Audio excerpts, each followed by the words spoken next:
it playing? We're off and Just running. go. Yeah? Okay. Shh. Okay, so my case was Miranda versus Arizona, and it had to do with the Fifth Amendment right to protection from self-incrimination. And my name's Tina. Go. Okay, so the big question is, does the police practice of interrogating individuals without telling them the right to counsel and the protection against self-incrimination violate the Fifth Amendment? And that is a yes.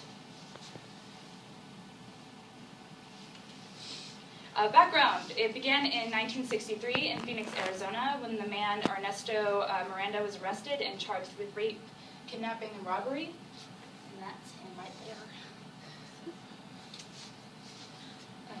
there. Okay, so there was a 2-hour interrogation by 2 policemen, and by the end of it, he'd signed a written confession, but the catch was that he was not informed of his rights before the interrogation, so he didn't know he had the right not to speak and the right to an attorney.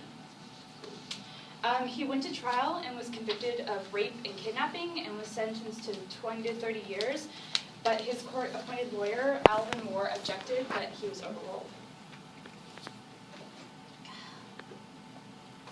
Okay.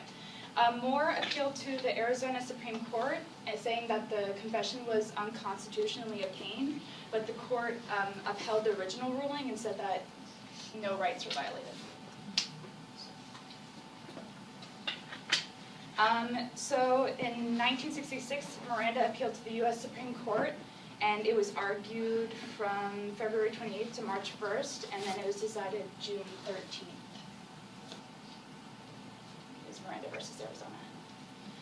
So the issue at hand was whether confessions taken from a person without knowledge of their rights can be used against them in court, and whether there should be a procedure that informs a person of the Fifth Amendment right to not self-incriminate.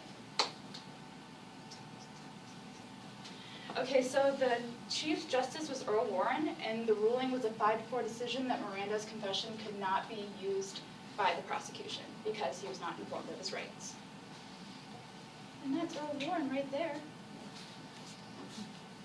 Just so you know. Okay, Miranda's conviction was reversed, but later he was tried again and convicted without his confession being used. So, sorry, Miranda. Okay, so why the ruling? Police had failed to inform Miranda of his rights to attorney and not to self-incriminate, and that was their duty to inform him of those rights. So his Fifth and Sixth Amendment rights were violated.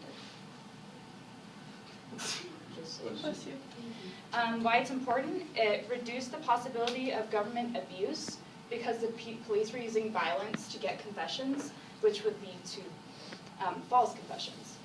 So, we don't want that. Then there's also lots of Miranda rights, which were made to protect those being arrested, and also made because of people's ignorance of law. And there's Channing Tatum. Okay, and here are the Miranda rights. You have the right to remain silent. Anything can be used against you in a court of law. You have the right to talk to a lawyer. If you can't afford a lawyer, we'll get you one. And you can decide to use these rights at any time. You don't have to answer any questions. Okay. And courts like it, court cases like it, gosh, was Miranda versus New York, and he was arrested for robberies, and they used an oral confession that they gave to the jury, but he was not informed of his rights before the confession. He was found guilty of first-degree robbery and sentenced to 30 to 60, oh my gosh. And the conviction was affirmed by an appellate division and the Court of Appeals, but they couldn't use the confession because his rights were not told to him. And then there was Westford. He was arrested by local police for robberies, and there was a 2.5-hour interrogation, and by the end of it, he signed 2 separate confessions. So he was convicted of the robberies and sentenced to 15 years of imprisonment.